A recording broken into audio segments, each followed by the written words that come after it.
HIGNFY are thinking of starting a high-quality airline, but we don't have the quantity of money required. What cost-saving measures could we take? How much are trains? Say you still wanted to go in the airline business. How much would it cost to put wings on a train? There are driverless trains, perhaps don't have pilots or stewards. Gliders. Right, why? No fuel costs. Well, it is fuel that we want to save. We want to help the environment, you want to save money and so on. So here's an extraordinary thing. No passengers. Well, you want the passengers... Or luggage. You want the passengers to be as light as possible. Skinny people with no bags. Are you allowed to advertise that? Yes. In 2013, Samoa Air were the very first airline to charge passengers according to their own weight.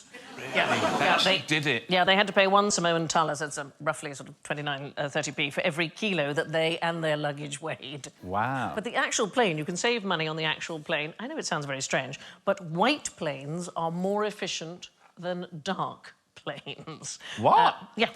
Lighter paint is literally lighter. Dark paint on an aeroplane can add the equivalent weight of 8 passengers. You look, James, as though you don't believe me. Well, it does sound like a lie. Why might dark paint be heavier, do you think? Because it's evil. Dark paint is heavier because it has more pigments. More pigments. More pigments. Yeah. I was going to say pigment. I was going to say pigment. I was going to say, but I was allowing All right, you... children, all right. So, if you look at a plane, you'll see most of them are of a lighter colour. Why paint it at all? So that is the other option, is that you could polish it. However, you do need to wash it more often to offset corrosion, if you've just polished it. And white paint would be cheaper, because actually the money you'd save on fuel, you'd spend on washing. So those are your It sounds like choices. a headache, really. I'm not going to open a air flight business. Are you not? Yeah. But it's amazing where you can save money. So in 2018, United Airlines switched to lighter paper for the in-flight magazine, all right? They saved 1 ounce per copy. Doesn't seem like very much at all. But it's £11 saved for a full flight. You multiply that by the whole fleet over a single year, you have saved 170,000 gallons of fuel worth $290,000. Just a single ounce of paper on each individual in-flight magazine. The airline's beverage cart now weighs half what the old ones used to weigh. They've stopped duty-free sales in many instances. Well, I've picked a few already you can get rid of. That little tiny tray that the other trays are in, yes. Why does that exist? I mean, all of the food can go because it looks shit. I noticed on a flight I was on recently that they weren't showing Ocean's 11, but they were showing Ocean's 8, so that's 3 people. That's 3 straight away. In the 1980s, there was a man called Robert Crandall. He was then head of American Airlines, and he removed just 1 olive from every single salad served to their customers. Nobody noticed, and they saved $40,000 a year. Yeah, but I bet he was fatter at the end of it. If he's popping an olive from everyone's plate in every plane, that's having some effect. I'm no scientist. No, clearly. You could say no hats. No one could really get annoyed if you said no hats. There's a lot of screws in a plane as well. I reckon a couple of those... The Japanese airline, called All Nippon Airways, in 2009, they asked passengers to visit the loo before boarding.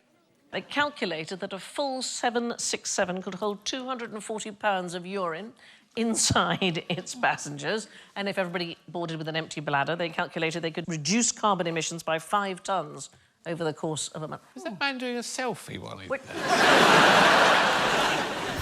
there? What is the biggest thing you could buy with £1?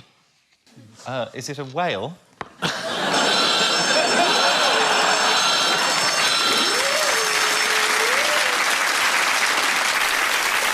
Pound sterling? Yes. Visualise the shelves in Poundland.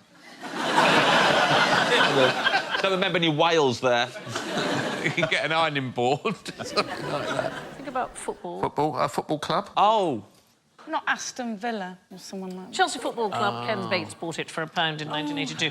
He later, Bates, sold the club to Roman Abramovich in 2003 for £140 million. Today it's estimated to be worth £1.5 billion. Other companies that have been bought for £1, British Home Stores, Barings Bank, Reader's Digest, Homebase. It doesn't have to be £1. When Rover was sold to BMW, it was £10. But you have to have something. It's a legal necessity in a contract. It's called a consideration. Something has to be paid. It used to be known as the peppercorn, like peppercorn rent. Bath University still pays an actual peppercorn to the city as ground rent. What? Yeah, it's... What? How does that Have you work? woken up? What's happened? When you have a legal contract, if I'm going to sell you this card, you must give me something for it. A pen. All right, there you are. That's and I'll have the pen. Actually, it's quite nice. Ah! Thank you. No, they're the old answers. Are they physically doing it still? Are the university actually going to the city and giving them a peppercorn? It's become a sort of ritual. Do you think the peppercorns get used? I like that the city might be building up to a whole mill. Yeah. The new 12-sided pound coin, it's got a number of features that make it more difficult to counterfeit. Anybody know what they might be? Is it a weight thing? No, it's a kind of hologram. So if you look, this is just below the Queen's head, and if, depending on the light, it either says 1 or a pound symbol. If you can you see, just if you flip the coin, ooh, it's a good noise from everybody. Noise. Ooh, that's all the forgers. Coachload of forgers in. Oh. So, what about James's choice? The shot put.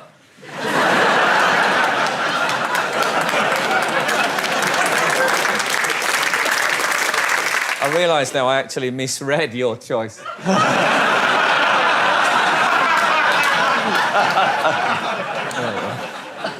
You can't not like the shot put, can you? Oh, I can. Who here is a fan of the shot put? One guy. And he's a liar. Right, here's the problem. At the Olympics, everyone does their stuff and it's amazing, and you're seeing people doing things, you go, I couldn't do that, it looks incredible. The shot put, it just looks rubbish. They throw it, and literally he's here, and he throws it, and it lands there. And I know it's heavy, but I've never held a shot put, so I don't know how heavy it actually is. So I don't know context for it. So all I'm doing on TV is watching someone throw a ball a little way. That is it. There's a certain method, though. You have to hold it tight to your chin and straighten the arm. Yeah, you've got to do that. Yeah. How's that fun? The Berlin 1938 Olympics got a big cheer every time. Why might it be a bad idea to remove all the dead wood from the Houses of Parliament? So many answers, so little time. Is it something to do with the gunpowder? Yes, plot I think or the gunpowder plot. I'm with Bridget. No. No, it's nothing to do with that. It's later than the gunpowder plot. Later. Well, we are talking about 1834. Up until 1826, the Palace of Westminster kept all its financial records on something called tally sticks. So you had a stick and you split it in two when you issued a debt, and when the payment was made, the two sticks were tied back together again. Wow. But eventually, of course, paper records superseded the need for these, and now they'd got a lot of old wood, so they decided to get rid of it. The obvious idea was to burn it. So on the 16th of October, 1834, the clerk of the works, who's in various records called Mr. Wibbly or Mr. Woobley, he ordered 2 cartloads of these tally sticks to be burnt. Mr. Wibbly Wobbly? Mr. Wobbly Wobbly, yes. Mr. Wibbly Wobbly, get rid of the sticks. Get rid of them, Mr. Wibbly Wobbly. Rid of the sticks, you want? It was just like that. That's like Christopher Butterslip. Yes. I've got a character act called Christopher Butterslip. He drops everything, doesn't he, Christopher Butterslip? Yes, he's got very slippery fingers, and his his catchphrase is "Whoopsie plops." What's his job, Christopher Butterslip? Oh, he's an auctioneer. That's fantastic. This Ming vase. Yeah. So Mr. Wibbly Wobbly decided to burn 2 cartloads of these tally sticks in the basement staves at the Palace of Westminster, and the resulting fire burnt down both the House of Lords and the House of Commons. What an idiot, Mr. Wibbly Wobbly. Didn't feel good about it. He should have known. Yeah. What have I done? Who did you entrust this job to? Now, don't get angry. It better not have been Mr. Wibbly Wobbly. So the chimneys had not been properly maintained. In those days, we're still talking about children going up chimneys, and they had cut footholds into them. There was a lot of residue, and the copper linings of the chimneys actually caught fire, and it spread eventually to the entire wooden interior of Parliament, and there was no fire brigade at the time.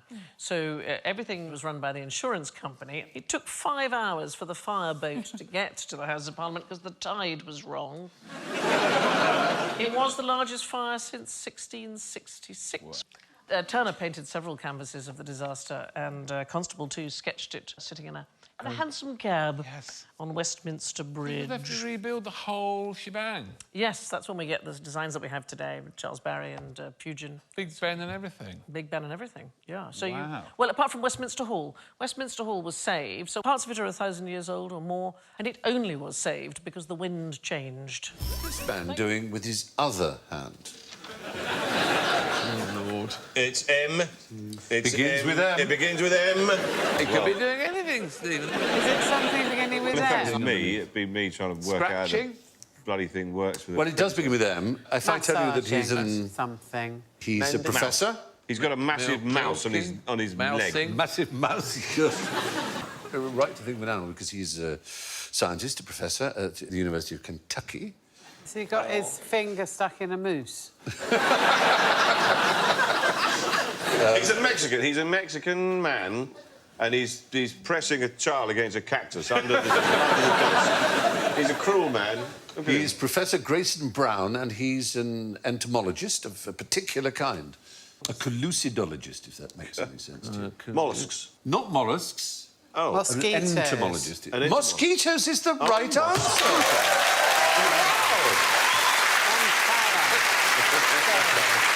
Brilliant. He's very serious in his study of mosquitoes, and he was allowing 1,000 mosquitoes, as he does every morning. Well, he carries on doing his emails to feast on his arm. His body says they no longer leave a mark, apparently. It's most bizarre. Asian mosquitoes are very picky. They only feast on humans. They won't eat the blood of any other animal. And in order to keep them happy, obviously, they need a big supply of blood. So he and his fellow workers, and some animals, it has to be said, in his lab, also supply the blood for other breeds of mosquito. But for the Asian ones, it's just humans. And, of course, they have to keep them breeding. Now, they're odd, these Asian mosquitoes, because they're really a bit lazy. I What's suppose he they trying produce to so find many out? thousands. I mean, what is there left to know about these creatures? Well, given how many millions of people they kill every year, it's kind of, you can't know enough, because they kill more, as you know, than wars. But in order to get them to mate, to force mate them... Play some Barry White, give him some wine. Well, that's what I thought, but in this case, they decapitate the male. Oh, that's different. No, that Good wouldn't... They anaesthetise the female. They then insert male's genitals into his unconscious partner. Despite the lack of the male's head and the lack of the female's consciousness, the insects lock together, sperm is transferred, and the female becomes pregnant. Skilled entomologists can do this without a microscope. That's nothing to brag about, though, is it? No, it probably isn't. No, I can make mosquitoes bang without a microscope. We had a pair of praying mantis once in the kitchen, in a tank, obviously. And I came home one night, and the male praying mantis was on the kitchen floor, walking across, like, towards the door. I went, oh, no, he's got out of the tank. Oh, what a shame. And I carefully scooped him up, and I placed him back in the tank very gently. And the female pounced and bit his head off. And he was clearly making a break for it. And the whole time, no, don't put me back. Yeah. It's good, isn't it? Yeah, when it's an adult. Hello, my name is Royal Baby. Nobody's got any idea. He was born on St George's Day, but there's already a George. Yeah. It's William Shakespeare's birthday. She's married to William. What are they going to do? Kanye?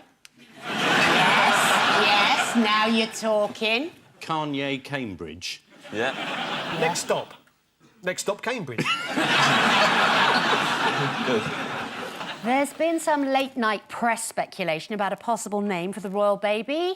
What do you think it is? It's Arthur. Prince Arthur, yeah, Prince Arthur. We'll go... Albert. Nearly. Yes. It's Albert. It's Albert, OK. Yeah. Yes. After the square. But didn't Queen...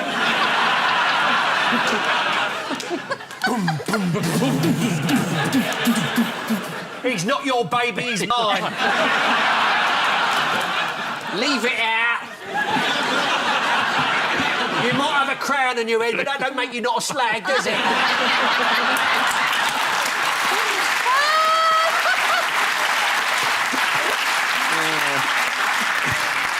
How many paintings did Vincent van Gogh, or Gough, or Gough, or Gogh, how many did he sell while he was alive? Don't say none.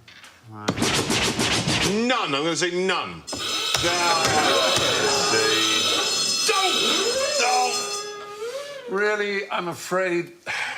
One. A few, maybe? A few. It was lots. He sold hundreds of paintings. Hundreds? Oh. Yeah, when he was 15, he used to work in an art gallery. Oh, shut up. It's true. I just asked you how many paintings. This is the closest I come to walking out of this show. I'd like a recount on those two. It was a horribly mean question, but the fact is, he did sell hundreds. They just weren't his own. He was very good at selling them, too. He did extremely well, and it was a big French company, and his brother Theo ran the Montmartre branch, and Vincent relocated after a while to the London branch. He spent 2 years in London, living in Brixton, and he called it the happiest time of his life.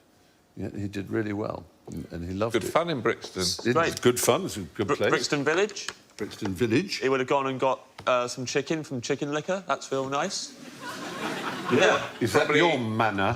I used to live in Brixton, and do you know what I nearly did then? I nearly called you man, and then I stopped myself. I just want you to appreciate that. I really do. Thank you. Anyway, perhaps the most surprising thing we'll all learn today is that after Brixton, he came back to the UK in 1876, and Vincent van Gogh worked as a supply teacher in Ramsgate. Oh, isn't that wonderful? Wow. That's a big surprise, isn't it? It is. I wonder if the children remembered him for years afterwards. Mr. Van Gogh. Flame-haired Moody figure. sod. Yeah. Then he became a painter, supported financially and indeed emotionally by his brother Theo. He suffered from tinnitus, vertigo, and of course depression. He killed himself aged 37. And only one of his 900 paintings was sold in his lifetime. Sold to a remarkable woman called Anna Boch, who was herself a painter. One, you said one. I said one. I asked how many paintings, not how many of his own paintings. No. I know, I'm sorry, but look, I did say... Chairman of the Pedantic Association. It's actually the Society of Pedantics. Yes, exactly. In fact. Anna Boch paid 400 francs for a painting of his called The Red Vineyard, which is rather beautiful. What is the heaviest reading material in the universe? Oh, something by Dan Brown. Is it slate? Is it slate? Yeah, because people used to write on slate, didn't they, in school, and slate's very heavy. Yeah. But this is an actual book. It's a book available online. Oh. It is called Googleplex Written Out. It is exactly as it sounds. It is one of the largest numbers ever named, and it is available in print. Well, it is theoretically available in print. So let's just go through what the numbers are. So a Google is 1 followed by 100 zeros, and it looks like this, OK? A Googleplex is 1 followed by a Google of zeros, and it is impossible to write down a Googleplex because there are fewer particles in the universe than actually there are zeros in a Googleplex. However, somebody wanted to write out Googleplex, a man called Wolfgang Nietzsche, and this is just 1 volume that is available to you. It has an ISBN, you know, proper international standard book number, but obviously no ISBN has been assigned to the individual volumes since the total number of volumes would exceed the number of available ISBNs. It is literally just zeros. It is just... Sandy? Yes? I'm really sorry. Yeah. But the last time I was on this show... Yes. Do you remember that I said I had something called triophobia, where... Oh. I can't look at... I can't look at holes, can you? Can't look at holes. And Oh, this is a disaster for you. Oh. It's fucking I feel twice. really... I've got this condition, right, and it makes me feel like fainting and getting sick and gives me a headache. Yeah. You can't look at lots of circles that are close together. OK, so I feel really bad. The person who named it was a man called Edward Kasner. Perhaps we have a picture of him. There he is. There's hardly any zeros. Oh, it's horrible. Yeah. Yeah, it's OK. Here's the thing. If you were to start to count to a Googleplex at 2 digits per second, the universe would end before you could finish. That's The EastEnders would carry on. EastEnders would carry on. Yeah. If you wanted to count to 1 billion, it would take you 15 years, 308 days, 9 hours, 41 minutes and 50 seconds. Isn't that fantastic? In the world of authors... Yes. How do you think that guy's regarded? Do you want to see it, darling? When they're all getting together and all the authors are meeting up... Yeah. Some of them are discussing their new ideas, and he comes along and tries to talk to them as an equal. I'm working on a new book as well. Yeah, I bet you are. Yeah. So that's the heaviest reading material in the world. According to the Guinness Book of Records, the smallest book in the world is called Teeny Ted from Turnip Town.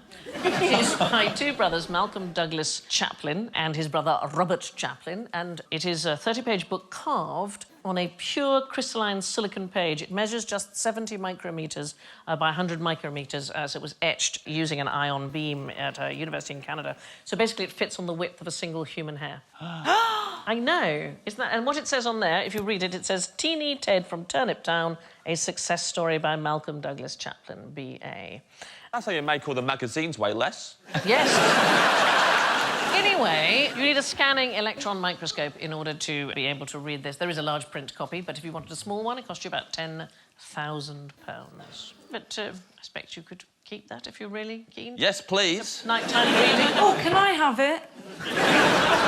Colour in all the zeros. Yeah. You can I'd love to do that. read it while eating a bowl of Cheerios, Bridget. How can you make money from fresh air? Catch it in the net. Separate it into its component parts and then sell those. You don't need to. You can just sell fresh air. So, in 2015, there was a man called Moses Lamb. He lived in Edmonton, Canada, and as a joke, he sold a bag, there he is, a bag of fresh Canadian air on eBay for 99 cents. It went, and when the bids for the second bag got to 168 Canadian dollars, he thought, might be onto something here. He gave up his job as a mortgage broker, and now he sells Canadian Rockies air. That is what he does for a living. In jars? Yeah, a single 8-litre bottle costs $24 US. His company, Vitality, has sold over 200,000 units, often to countries with very low air quality, so he sells them to China and India and South Korea and so on. And if Canadian air sounds pricey, you could have Swiss mountain air. That's only £17, roughly, a can. How can you prove that it's from there? Well, you just have to believe, Bridget. You can buy some good old British air if you prefer it. You don't want to buy air from abroad. You can buy air from Yorkshire, from Wiltshire, from Wales. There's a company called Ether. The company's founder, Leo de Watts, he has coined the term air farming. There he is. He looks exactly like I thought he would. It's completely pure air. It is actually collected in Somerset or wherever he happens to be. It's just scooped up and sealed. It's just a lot of money for a jar, isn't it, really? Yeah. Now, because we like to really go the full extra mile for you, all our elves have been all over the world collecting for you special fresh air. They haven't been opened. So, Jo, would you want to open yours, darling, and see where you think that comes from? Wigan.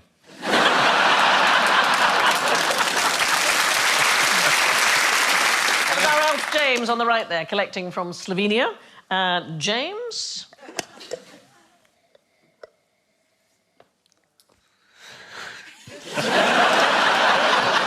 What are you getting? Notes A jar. It's just a jar. Heavy notes of jar. It's come the furthest, actually, though. Really? Brazil. It's come from Tasmania. That is Anna leaping there to collect air from Tasmania. Smells less fresh than the studio does. Is it? I'm actually going to capture some studio air, and this will be available on eBay when the show goes out. QI Air. Mine is unmistakably Scottish Highlands. What have you got, Bridget? Sorry, we're seriously... I'm very good at smells. OK. When I was pregnant, my husband was out, and when he came back in, I said, have you been eating nice and spicy flavoured knickknacks? And he said, no, but there was a bag in the room that I was in. Oh, what? That doesn't smell good. That smells very greasy to me. OK, yours comes from the Canary Islands. That's Mike collecting it in. These are genuine pictures. Right, Alan, yours. Ooh. What? Someone pumped in there. Yours comes from Hudson Bay, but we didn't have the money to go all the way to Hudson Bay, so it's a pub in West Ham. There it is, the Hudson Bay.